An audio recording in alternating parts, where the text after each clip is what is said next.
Welcome back. We were talking about national cohesion, and of course when we talk about national cohesion, social equality is very important, and we will be talking about a very important program of Balochistan province, that is Balochistan Rural Development and Community Empowerment Program, because the poverty level in Balochistan is very high, but there are a number of development projects going on that a lot of people don't know about. So to discuss this, we are very pleased that we are joined by social activist and development practitioner Mr. Sajjad H. Changezi. Welcome to PTV World, and how are you doing this morning? Thank you Shahzad and Mariam. I'm doing fine. And thank you so much for joining us, because it's after a while that I've actually met somebody with a surname Changezi as well, who certainly looks like a Changezi too. So thank you so much. And you know, we certainly wanted to kind of share with our audiences in 47 different countries that how BRACE is actually making sure that, you know, that they're going to alleviate from poverty and the people of Balochistan. Not just that, obviously we certainly want to thank the European Union over here at the same time. So it's BRACE has existed since 2017 in Balochistan. And you know, there's not had been, you know, a lot of coverage about it, whether what has been done. You know, so how was it before 2017, and then how is it, you know, after 2017 and with BRACE? Sure. Thank you for inviting me and having me here today. The thing is that Balochistan was slightly better off than the rest of the provinces in 1998 and 1999, according to the Pakistan Bureau of Statistics. But the early decades in this millennium, you know, Balochistan hadn't been doing really well. So European Union joined hands together with the rural support programs.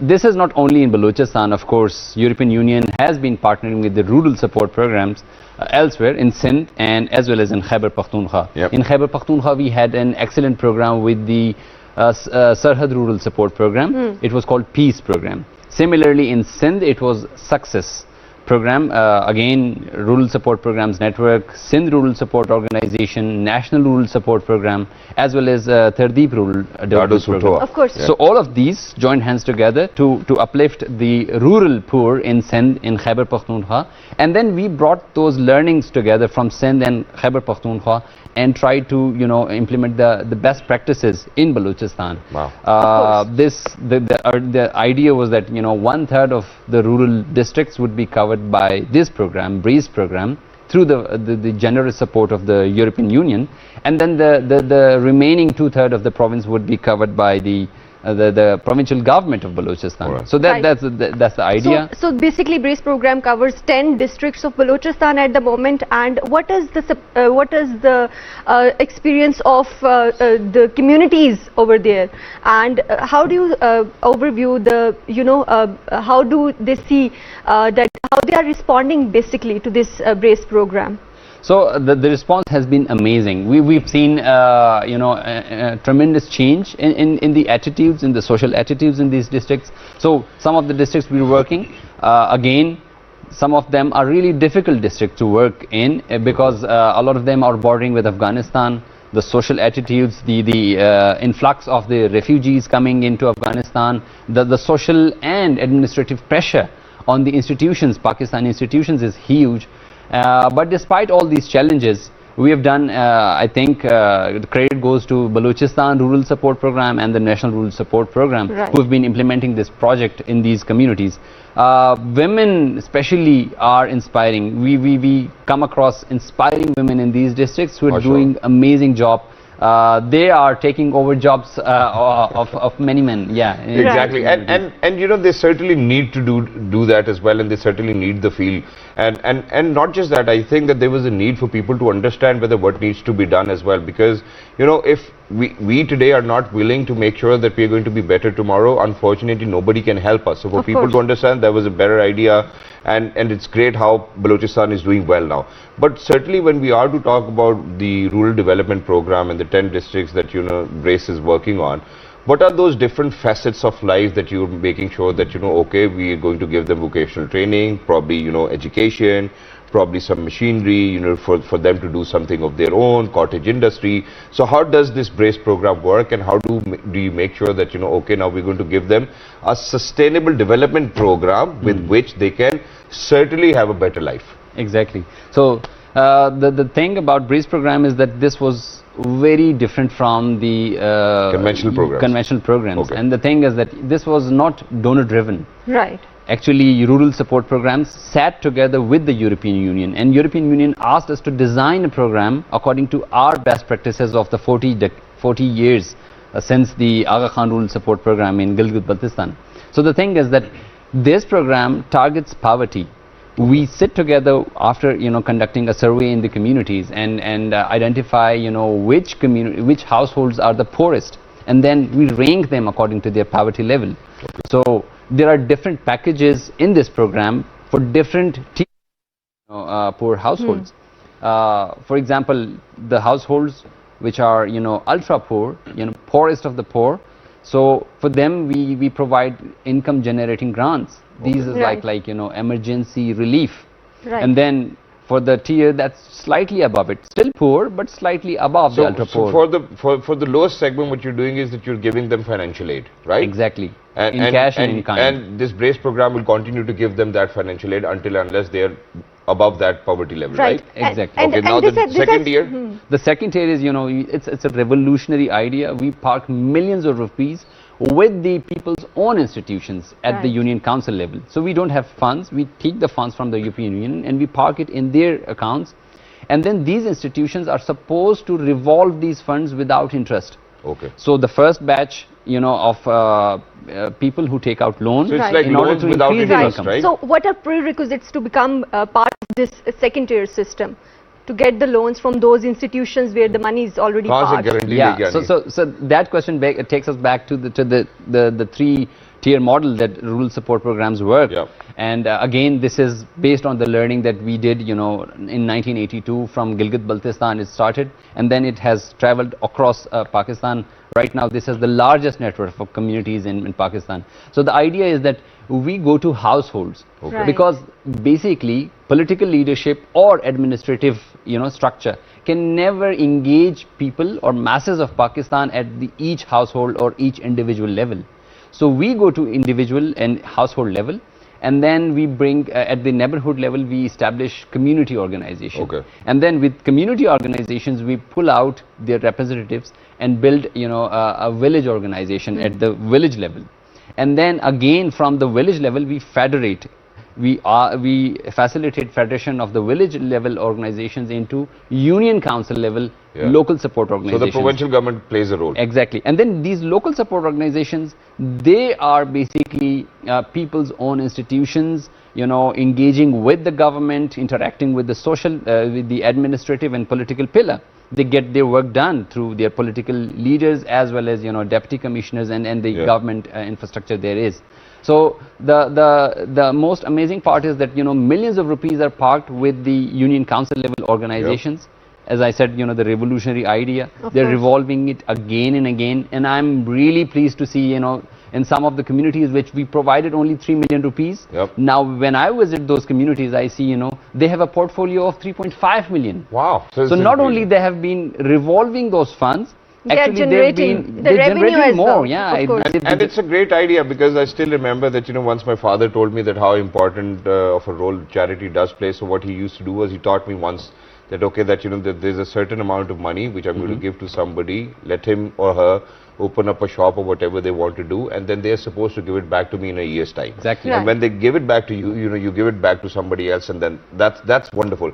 But when there are so many stakeholders included, for example, union council, at the provincial level, how do you make sure that that transparency is being ensured? How do you make sure that that the person who really needs to be benefited from that amount of money, that money will certainly end up in his account or to his favor? Exactly. So that's where rural support programs step in. Yeah. So we are basically facilitators between people's own institutions and the donor agencies. Right. Okay. We build the capacity of these institutions. Leadership trainings are in place. Monitoring, a whole a framework of monitoring is in place. We actually have the check and balance on all these beneficiaries. We ensure that the amount of the funds and the relief, it goes to the right individuals and right households. Right. Wow. So that's you play a the role of liaison as well. Exactly. So of course this program was launched back in 2017 when we talk specifically about Balochistan. Can you give us some of the examples where the quality of life of those people have improved and now they are self-sufficient or maybe generating revenue for the country as well? Yeah. So there's so much anecdotal evidence as well as third-party researches. Okay. Of course, the macro level, you know, the rural support programs or any civil society organization can never claim, you know, to have made a major dent into poverty, because that's again a macro issue. True. But at the household level, you know, through our surveys with our beneficiaries, we've been able to you know, pull out of poverty, especially with the ultra poor households. 76% of the people that we've surveyed, you know, we've been able to pull them out of poverty. Right. But at the, you know, overall level, it's a difficult challenge, because, you know, again, three major challenges that we've seen through the last 6 years is, you know, number one is COVID-19 pandemic. Yeah. It Climate affected change. everybody. True. And then the second is the political Flooding and somehow climate. economic inflation. You know, that the rates have been as high as 12%. It has affected me and you here in Islamabad. Everybody, so let alone, you know, communities living Yeah. in very remote districts.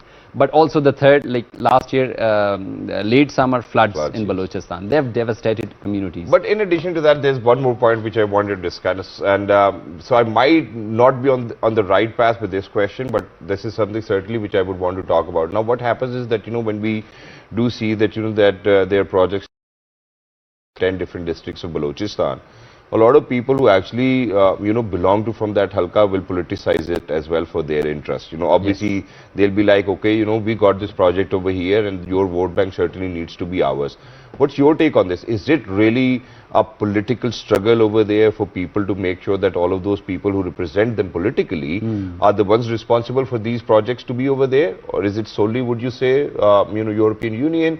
Or do you think that it's a partnership in between the political leadership and the European Union? Yeah, so the fight against elite capture is a genuine challenge for us as well. At the Union Council, at the village level, of course, this is something, you know, we fight on daily basis. But other than that, if you know, communities are really smart, and some of the communities I visited in Khil Abdullah Chaman, Balochistan Rural Support Program, you know, was there. And the communities were really intelligent, so I was asking the same question, you know, are you, for example, are you in favor of this party or this party? Yeah. And they said, you know, we've pulled out some people from each party. Okay. Okay, Right. and whenever we have to do something with let's say Balochistan Awami Party, you know, or Pakhtunkhwa Milli Awami Party, or a Awami National Party, or any, you know, People's Party or PMLN, so we do have some people, you know, who have association with From each every party, yeah. And then whenever we have to do some collective things done for our community, we have to have, you know, supplies for our schools or the dispensary, or, you know, a road to be built, then we send out these specific people with association to those political candidates. Of course. Okay, And then we have reserve stock as well for others. That's really smart. That's really smart. There's still red tapeism and bureaucratic hurdles, but maybe lack of infrastructure may be one of the issues when we talk about implementing such programs for economic growth or development. So is this BRACE program doing something regarding connectivity, because the road connectivity may be lesser in that areas, or for the infrastructure development, or the easy transportation of people from one place to another for, you know, doing their business? Exactly. One belt, one road, CPAC, so many initiatives have been taken. Exactly. And Gwadar is in Balochistan. So the problem was with the idea, even when we target poverty, it benefited people, you know, with not with the idea of equality but equity. Okay. So the most deserving people received, you know, the larger chunk of relief, you know, or funds, and then people in that order. But also in order to ensure inclusivity, that, you know, everybody benefits. True. If I'm not a poor in that community, I still have the right to, you know, benefit something from this program. Because So for that, national cohesion. Exactly. So for that, we had the package of community physical infrastructure. Right. In that, again, this came from the communities themselves. You know, they sat together at the village level and then at the Union Council level, and they said, you know, we have all these development needs, and then they negotiated within themselves, you know, in order to prioritize what needs, and then And then we had some funds to build 357 community physical infrastructure. Wow. Most of them have been, drinking water supply schemes. Again, in Balochistan, when there is drought, there's dry weather patterns, this is a major issue. But then, as you said, road connectivity, it's another thing. Supplies for schools and basic health units, that's another thing. So all these together, these are benefiting 42,000 households right now. And thank you so much for saying that, because at this point of time I would like to add over here that I'm very sorry, but I'll have to put the facts straight, and that is that in the previous government, the exports actually from the Gwadar port came down to as low as $1 billion. Now imagine that in just the 9 months of this government, they've made sure that it's going to reach up to $6 billion as well, and that's something which actually provides that ecosystem with which people will be earning money as well, and it needs to be done. We really need to make sure that we take advantage of all of those resources we have built over there or we rely on. So very quickly towards the end, one last thing, number one and number two. So number one, why these 10 particular districts, were chosen by BRACE? Number two, do you think that this BRACE program is so sustainable that it's going to reach out to other districts now as well? And also a little more addition that investment in human capital is also very important when we talk about such programs. So are you doing something about education of the youth over there as well, besides the skills development and vocational training program? Because you were really inspiring today. Yeah. Thank you so much. So your question, Mariam, I'll tackle that first. Ladies first, of course, there is this very comprehensive toolkit. We call it a community awareness toolkit. It tackles 12 social issues, major issues, from health, from education, from disaster management, all these issues. Amazing. And then every time communities meet, there's a community resource person, an activist, who actually delivers one of these sessions on education, on basic civic rights, on, as I said, disaster management, and all these. So this is improving. And then for women, we also have the accelerated learning program, ALNS. And then when coming to your question, Shahzad, these districts were chosen in order to have a diversity within all regions of Balochistan. Balochistan is, it's a vast, it's like 44% of Pakistan's land mass. So we chose some districts from Balochistan South, some from Balochistan's central regions, some from Balochistan's northern regions. So the best you can also ethnic diversity. So the northern districts are mostly Pashtun dominated, and then southern and central, they are like more Baloch people from every districts. So we had this flavor, and then we have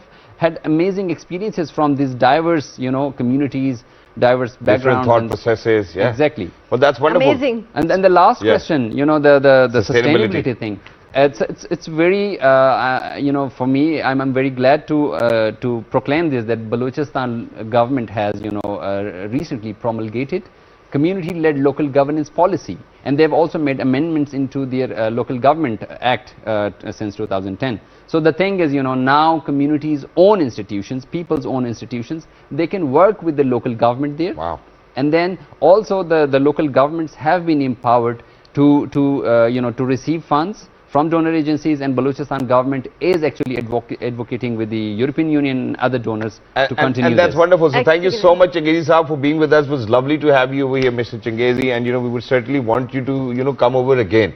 Probably after a year, and discuss what we have achieved over time as well. And for everybody who's out there, ladies and gentlemen, I think over here, my and Mariam's role is to make sure that, when we speak of about national cohesion, we actually think about the all of Pakistan. Of course. Just not focus on one part or one province or one region, and that's certainly what the government is doing as of now, alhamdulillah. And they certainly want to facilitate the people of Balochistan the way every other province's people have been facilitated. We will continue to do so, and we will continue to serve the nation. And in all of our capacity, we'll make sure that, that we'll be truthful to our responsibilities. Inshallah. And that's something which everybody is supposed to do, and make sure that you ensure your national cohesion, because that's one thing, ladies and gentlemen, which makes us Pakistanis. Pakistan Zindabad. Until next time, 1, 2, 3, good morning. Morning. Have a great day.